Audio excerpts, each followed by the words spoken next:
దేవకి నందన వాసుదేవ రీసెంట్గా ఓటీటీకి వచ్చింది. హాట్స్టార్లో స్ట్రీమ్ అవుతుంది. 1 అవర్ 52 మినిట్స్ ఉంటుంది. మూవీలో స్టార్టింగ్లో వచ్చి ఒక 15 మినిట్స్ సినిమా మీద మంచి హైప్ క్రియేట్ చేస్తుంది. సినిమాలో ఏదో కొత్తగా ఎక్స్పీరియన్స్ చేయబోతున్నామన్న ఫీల్ వస్తుంది. బట్ కాకపోతే మళ్ళీ అదే రెగ్యులర్ ఫార్మాట్లో మూవీ చూస్తున్న ఫీల్ వస్తుందన్నమాట.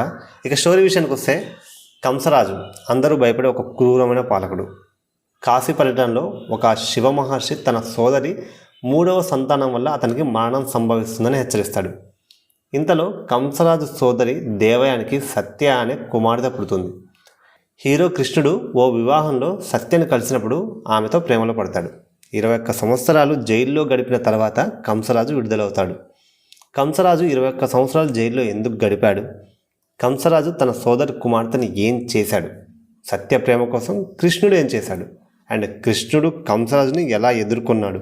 ఇవన్నీ తెలియాలంటే మూవీ చూడాల్సిందే. ఇక మూవీలో ప్లస్ పాయింట్స్ విషయానికి వస్తే, మూవీ మొత్తంలో ఒక ట్విస్ట్ ఉంటుంది.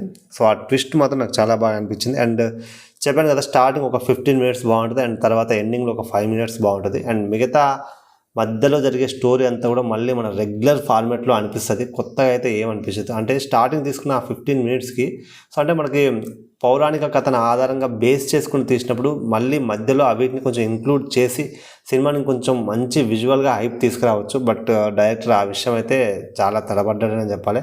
సో ఎవరి పాత్రకు వాళ్ళు న్యాయం చేశారు. Hero Ashok Galla, heroine Manasa Varanasi, and Devadatta, Kamsaraju character ఏదైతే ఉందో దేవదత్త నాగే, అండ్ ఆ క్యారెక్టర్ మాత్రం చాలా ఇంపాక్ట్ చూపుద్ది. అంటే ఇన్ఫ్యాక్ట్ మూవీలో కొంచెం హీరో ఆ క్యారెక్టరే అన్నట్టుగా అనిపిస్తుంది. అంటే కొంచెం ఎలివేషన్స్ అట్లా ఉంటాయి. బట్ ఓవరాల్గా సినిమా విషయానికి వస్తే మళ్ళీ కొత్తగా చూపించి మళ్ళీ అదే రెగ్యులర్ ఫార్మాట్ అయితే చూపించారు. ఇంట్రెస్టింగ్గా ఏమనిపించదు.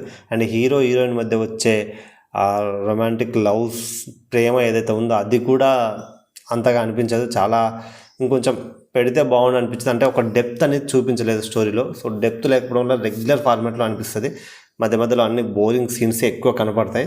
సో ఓవరాల్గా మూవీ చూడొచ్చా అంటే, మీకు టైం ఉంటే ఒక 1 టైం వాచ్ చేయొచ్చు, లేదంటే లైట్ ఫ్యామిలీతో చూడవచ్చు అంటే ఫ్యామిలీతో చూడవచ్చు. ఎలాంటి అడల్ట్ సీన్స్ కానీ, సో వల్గర్ సీన్స్ కానీ ఏమీ ఉండవు.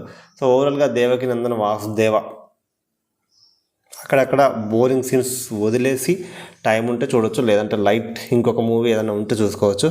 సో ఇది ఈ మూవీ రివ్యూ నచ్చితే like, share, comment and subscribe చేసుకోవడం మాత్రం మర్చిపోకండి.